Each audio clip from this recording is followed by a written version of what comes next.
Boa tarde, caros participantes do grupo Taubaté SP. Vamos fazer a terceira parte daquele nosso assunto sobre a Trindade. E hoje a gente vai ver o que a Bíblia diz sobre Deus e sobre Jesus. Será que o que a Bíblia diz está condizente com o que os trinitaristas dizem sobre Deus e sobre Jesus? Ora, nós já vimos em lives passadas, na segunda parte, por exemplo, como que se desenvolveu a doutrina da Trindade, né? Depois eu vou deixar o link aqui desta live e vocês podem verificar. Antes disso, nós vimos que a Trindade ela não é um ensinamento bíblico. Se ela não é um ensinamento bíblico, o que realmente diz a Bíblia sobre Deus e sobre Jesus? É o que nós vamos ver hoje, certo? Bom,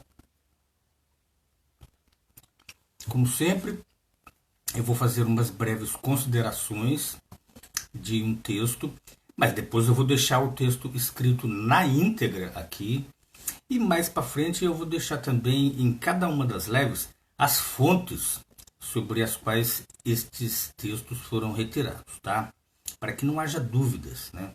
Para que possa ser conferido e ver que realmente é daquele jeito mesmo. Não se trata de opinião pessoal minha e nem opinião pessoal de ninguém. Estamos aqui apenas passando o que a Bíblia diz e sobre o que a história nos diz, né? Então vamos lá. Ó, pegue alguém que não conhece o cristianismo, vamos supor, não conheça o cristianismo, não conheça nada e fala para ele ler a Bíblia. Essa pessoa ela lê a Bíblia de ponta a ponta, demora mais ou menos um ano. Será que esta pessoa vai encontrar ali o ensino da Trindade? Ela vai perceber ali que Deus é três pessoas numa só e não obstante é uma só pessoa em três? Não, ela não vai achar este ensinamento bíblico. Por quê? Porque a Bíblia ela é clara, ela é muito clara em nos dizer que Deus é um só. É o que nós vamos ver hoje.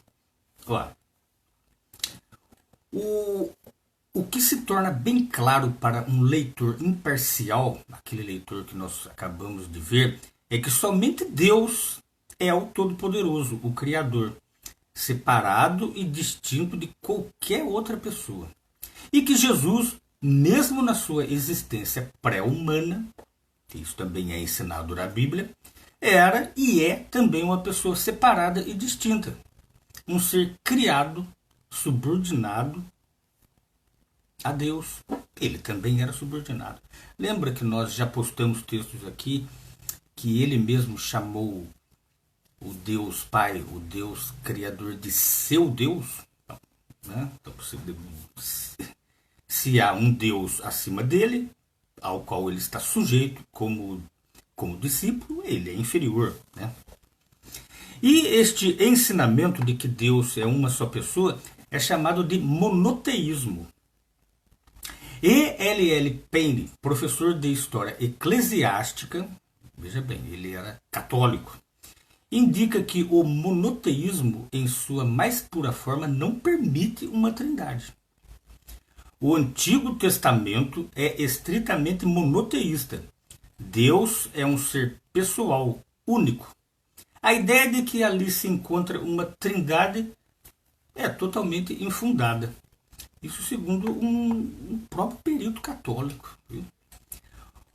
Houve algum desvio do monoteísmo que era pregado no Antigo Testamento quando surgiu Jesus? O próprio especialista católico responde: neste ponto não existe descontinuidade entre o Antigo Testamento e o Novo.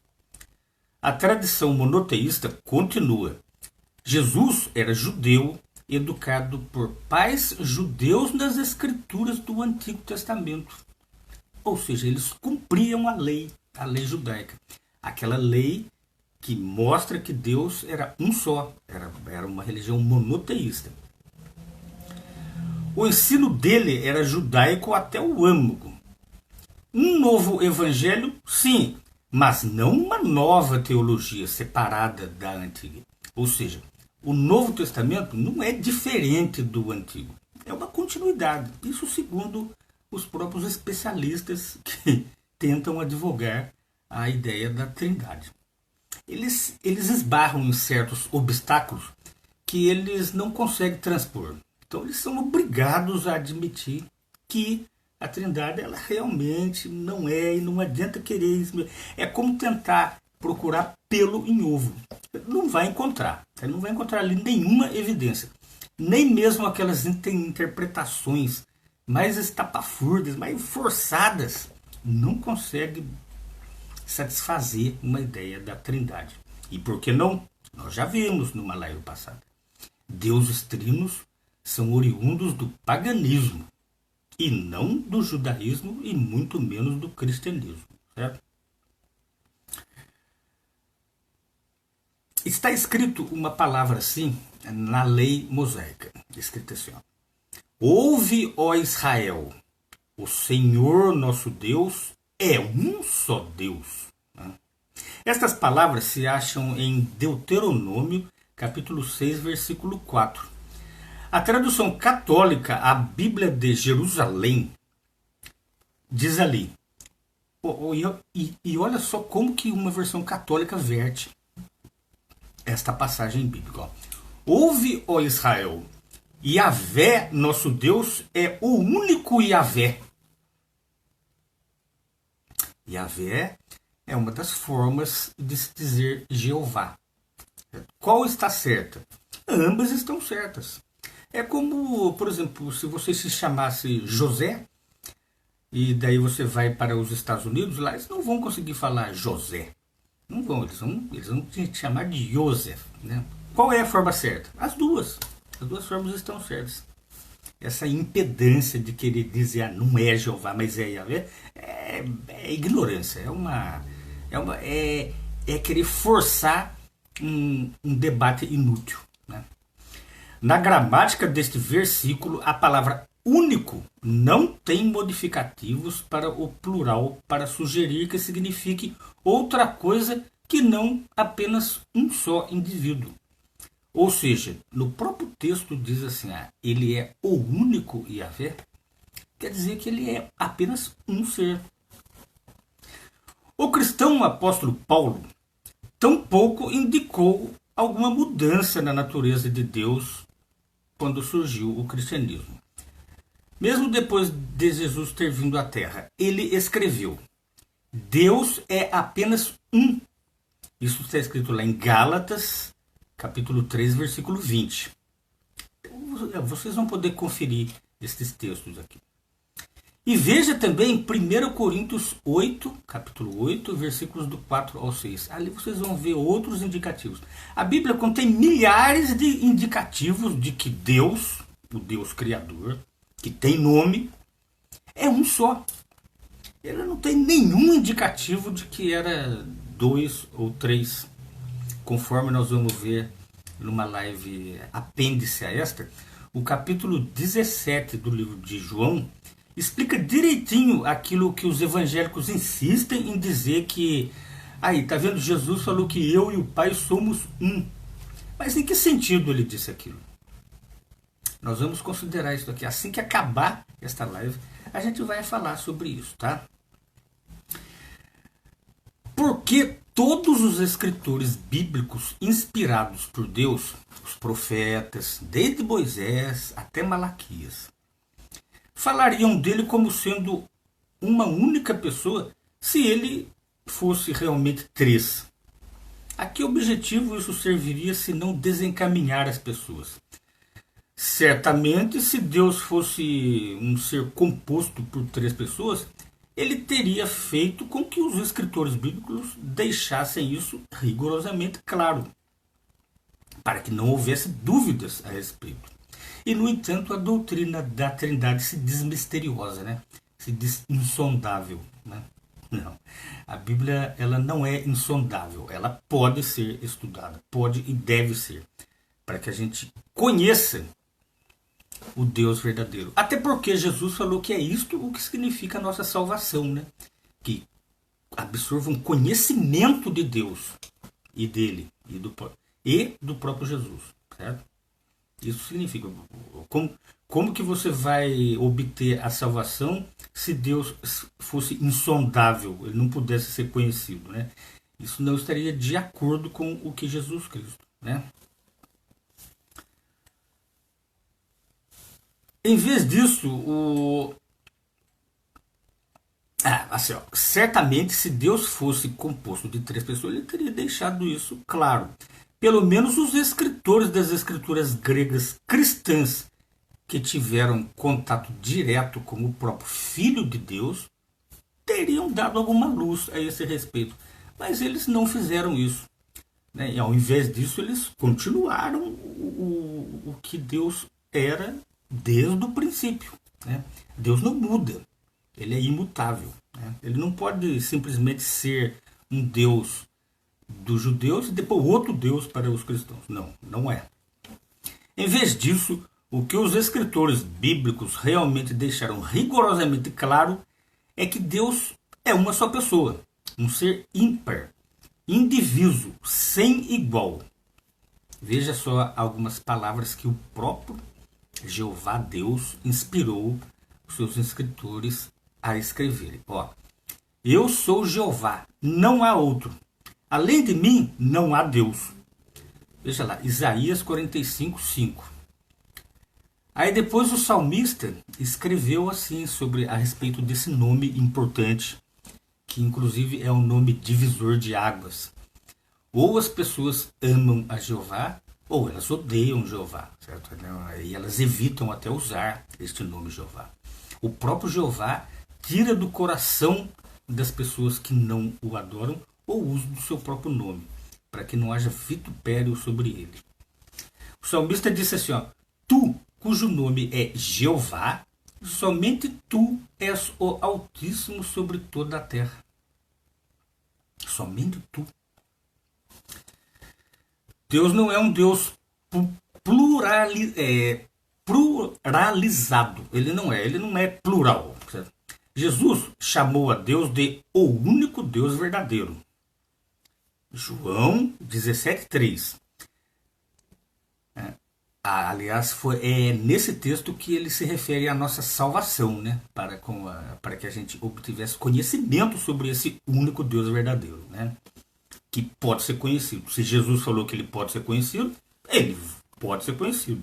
Ele não é insondável e misterioso, como é o Deus Trino proposto pelas igrejas trinitaristas. Jamais referiu-se ele a Deus como uma deidade composta de pessoas pluralizadas. É por isso que na Bíblia ninguém senão Jeová é chamado de Todo-Poderoso. Se assim não fosse, isso anularia o sentido da palavra Todo-Poderoso. Nem Jesus e tampouco o Espírito Santo é alguma vez chamado assim, pois somente Jeová é supremo. Na Bíblia tem alguma menção sobre Jesus ser o Todo-Poderoso? Não tem. Ele pode ser até chamado de um Deus poderoso, mas não de Todo-Poderoso. Essa expressão é usada somente para Jeová. Em Gênesis 17:1, ele declara, o próprio Jeová, eu sou o Deus Todo-Poderoso. E em Êxodo 18:11 diz, Jeová é maior do que todos os demais deuses. Nas escrituras hebraicas, a palavra Eloah, que é Deus, tem 2 formas de plural, a saber, Elohim, que significa deuses, e Elohé, ou seja, deuses de. Essas formas de plural geralmente se referem a Jeová, casos em que são traduzidas no singular por Deus. Indicam tais formas pluralizadas a existência de uma trindade? Não, não indicam. Em A Dictionary of the Bible, dicionário da Bíblia, William Smith diz, a fantasiosa ideia de que Elohim se refere à trindade de pessoas na divindade, dificilmente encontra agora entre os peritos alguém que a apoie. Trata-se daquilo que os gramáticos chamam de plural de majestade, ou denota a plenitude da força divina, a soma dos poderes exercidos por Deus, quando ele é chamado de Elohim, né? Ou Eloé.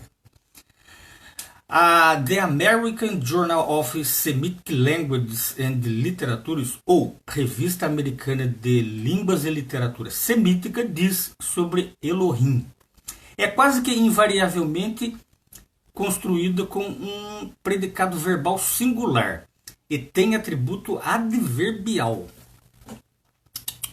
E tem atributo adjetival singular. Ilustrando o título Elohim, aparece 35 vezes isoladamente no relato da criação. E em todos os casos, o verbo que descreve o que Deus disse e fez está no singular. Confira lá, Gênesis capítulo 1, do 1 e depois 2 e 4. Assim, essa publicação conclui: Elohim deve antes ser explicado como sendo um plural intensivo, denotando grandeza e majestade, e não duas ou mais pessoas, né? Elohim não significa pessoas, mas sim deuses. Portanto, aqueles que argumentam que essa palavra subentende uma trindade fazem de si mesmos politeístas, adoradores de mais de um Deus. Por quê? Porque significaria que haveria 3 deuses na Trindade. Né? Se é Elohim, é deuses. Né? Se você chamar Jesus de Deus, né, você está colocando um outro Deus em paridade com o próprio Jeová. Coisa que nem ele próprio fez. Né? No entanto, quase todos os defensores da Trindade rejeitam o conceito de que a Trindade se compõe de 3 deuses separados. Está aí a complicação deles, né? Eles dizem que existem 3 deuses, mas não admitem chamar de 3 deuses, apenas de um. Né? Isso é lógico, isso daí? A Bíblia também usa as palavras Elohim e Eloé ao se referir a um sem número de falsos deuses ídolos. Né? Mas outras vezes pode referir-se simplesmente a um único Deus falso, como quando os filisteus se referiam a Dagon, seu Deus. Né? Eles usaram a palavra Eloé. Né? Depois eu vou deixar vários textos aqui com esses exemplos. Baal é chamado de um Deus, ou seja, ele foi chamado de Elohim, a mesma palavra usada para se referir a Jeová. Né? Além disso, o termo Elohim e Eloé também é usado para seres humanos. A Moisés se disse que ele devia servir como Deus para Arão e para Faraó. Ou seja, Moisés serviria de Deus, ou seja, usaram a palavra Elohim para se referir a Moisés. Significa isso que Moisés era o Deus Todo-Poderoso? Ele estava composto em alguma trindade ali? Não. Obviamente, o emprego dos títulos Elohim e Eloé para deuses falsos e até para seres humanos não significava que cada um deles fosse uma pluralidade de deuses. Do mesmo modo, aplicar Elohim ou Eloé a Jeová não significa que ele seja mais do que uma só pessoa. Em especial quando levamos em conta o testemunho do restante da Bíblia sobre esse assunto. E o restante da Bíblia nada diz sobre ele ser uma pluralidade de deuses. Né? Jesus é uma criação à parte. Enquanto esteve na terra, Jesus era humano, embora perfeito. Pois fora Deus que transferira a força de vida de Jesus para o ventre de Maria. Mas não foi assim no início de Jesus. Ele mesmo declarou que descera do céu. Assim, era apenas natural que ele mais tarde dissesse a seus seguidores: E quando virdes o Filho do Homem, ele próprio, subir aonde estava antes. Então ele reconhecia que ele tinha descido do céu.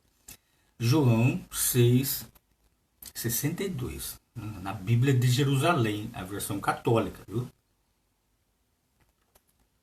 Assim, Jesus existia no céu antes de vir à terra. Mas existia ele em forma de uma das pessoas componentes de uma suposta divindade toda-poderosa, eterna e trina? Não, pois a Bíblia diz claramente que na sua existência pré-humana, Jesus era um ser espiritual criado, do mesmo modo como os anjos são seres espirituais criados por Deus. Nem os anjos e tampouco Jesus existiam antes de serem criados. A Bíblia é clara ao dizer isso. Nós vamos ver esses textos. Jesus, na sua existência pré-humana, era o primogênito de toda criatura. Veja lá, Colossenses capítulo 1, versículo 15. Pode ler na Bíblia de Jerusalém, versão católica. Era o princípio da criação de Deus. Estava lá. Vocês podem ver lá em Apocalipse 3,14. Princípio, que em grego foi usada uma palavra chamada arché, não pode ser corretamente interpretado para significar que Jesus era o principiador da criação de Deus. Em seus escritos bíblicos, João usa diversas formas da palavra grega arché, mais de 20 vezes. E esta sempre tem o significado comum de princípio, ou seja, daquilo que teve um princípio. Sim, Jesus foi criado por Deus como o princípio das criações invisíveis desses. Ou seja, antes de Deus criar os anjos, ele criou Jesus, porque ele era o primogênito da criação. O primogênito da criação. Ele não era a gente não pode confundir a palavra primogênito com principiador. Uma coisa não tem nada a ver com a outra. E nós já falamos disso, nós já escrevemos isso aqui. Note quão de perto essas referências à origem de Jesus se correlacionam com expressões feitas pela sabedoria figurativa no livro bíblico de Provérbios. Olha essas palavras com respeito à sabedoria, admitida pelos próprios trinitaristas. Quem era esta sabedoria? Veja bem, ó. Yahvé me criou. Isso está escrito lá na Bíblia de Jerusalém, versão católica. Yahvé me criou, primícias de sua obra, antes de teus feitos mais antigos, antes que as montanhas fossem implantadas, antes das colinas, eu fui gerada. É a sabedoria falando. Ainda não havia feito a terra e a erva, nem os primeiros elementos do mundo, quando a sabedoria foi criada. Veja lá, Provérbios 8:12, depois os versículos 22, 25 e 26. Ao passo que o termo sabedoria é usado para personificar aquele que Deus criou, conforme ele mesmo diz, a sabedoria falando, Yahvé me criou. A maioria dos peritos concorda que se trata realmente de uma figura de linguagem que se refere a Jesus na sua condição de criatura espiritual anterior à sua existência como ser humano aqui na Terra. Ou seja, a sabedoria que estava falando ali era o próprio Jesus. Como sabedoria em sua existência pré-humana, Jesus diz adicionalmente que estava junto com ele, Deus, como o mestre de obras. Veja lá, Bíblia de Jerusalém, Bíblia Católica, Provérbios 8:30. Em harmonia com esse papel de mestre de obras, diz que Jesus, por meio dele, Deus criou tudo, no céu e na terra. Ou seja, Jesus estava com Deus quando ele estava criando as coisas, Assim foi por meio desse mestre de obras, seu sócio minoritário, por assim dizer, que o Deus Todo-Poderoso criou todas as outras coisas. A Bíblia resume o assunto da seguinte maneira. Veja lá, está escrito em 1 Coríntios, capítulo 8, versículo 6. Para nós, contudo, há um só Deus, o Pai, de quem tiveram o ser todas as coisas, e um só Senhor, Jesus Cristo, por quem todas as coisas foram criadas. Sem dúvida foi esse mestre de obra que Deus disse: façamos o homem à nossa imagem. Alguns afirmam que façamos e nossa, nessa expressão, indica uma trindade. Mas se você dissesse, pegue você e diga para alguém, aí pessoal, vamos fazer tal coisa, indica que você e aquela pessoa estão unidas numa só pessoa? Como um ser insondável, incompreensível? Não. Do mesmo modo, foi assim com Deus. Quando Deus estava criando todas as coisas, inclusive os próprios anjos, Jesus estava com ele. E ele falou, vamos fazer isso. Né? E eles fizeram. Mas isso não significa que Jesus também não foi criado antes. Né? Aí que vem uma dificuldade a mais para principalmente para os evangélicos. Né? Poderia Deus ser tentado? Todos dizem que não. Mas se Jesus era Deus, como é que ele foi tentado pelo diabo? Né? Em Mateus 4.1 fala-se de Jesus como sendo tentado pelo diabo. Depois de mostrar a Jesus todos os reinos do mundo e a glória deles, Satanás disse, todas essas coisas te darei se te prostrares e me fizeres um ato de adoração. Satanás tentava induzir Jesus a ser desleal a quem? A ele? Se ele fosse Deus? Ou ao Deus Pai? Né? Mas que teste de lealdade seria esse se Jesus fosse Deus? Poderia Deus rebelar-se contra si mesmo? Não. Mas os anjos e os seres humanos poderiam rebelar-se contra Deus, como de fato alguns fizeram. A tentação de Jesus faria sentido apenas se ele fosse não Deus, mas uma pessoa à parte, que tivesse o seu próprio livre-arbítrio. Alguém que pudesse ser desleal se assim o desejasse, como no caso de um anjo ou de um ser humano. Ou seja, Jesus foi tentado porque poderia haver a possibilidade dele se rebelar, falar, eu não quero mais fazer isso. Mas ele escolheu ser leal e fazer aquilo que a vontade de Deus e não a dele pedia, que é para que ele fosse sacrificado em prol dos nossos pecados. Não sendo Deus, Jesus poderia ter sido desleal, mas ele permaneceu fiel, dizendo, vai-te, Satanás, pois está escrito, é a Jeová teu Deus que tens de adorar, e somente a ele tem de prestar serviço sagrado. Será que Jesus estava falando isso para Satanás, para que Satanás passasse a adorar a Jeová? Não. Satanás era um ser perfeito. Quando ele pecou, ele não poderia mais voltar atrás. Não há perdão para Satanás, assim como não há perdão para Adão e Eva, né? Porque eles são seres perfeitos. Jesus estava dizendo aquilo tanto para si mesmo quanto para todas as outras pessoas, para que eles adorassem somente a Jeová e não a Satanás, como Satanás estava querendo. Então, portanto, se Jesus caísse na tentação de Satanás, ele passaria a ser um adorador de Satanás, certo? E não um adorador do seu pai, Jeová. Né? Então ele estava citando umas escrituras para ele próprio. Né? Meus amigos, o vídeo está longo, eu vou fazer uma pausa aqui e daqui a pouco a gente volta, tá bom?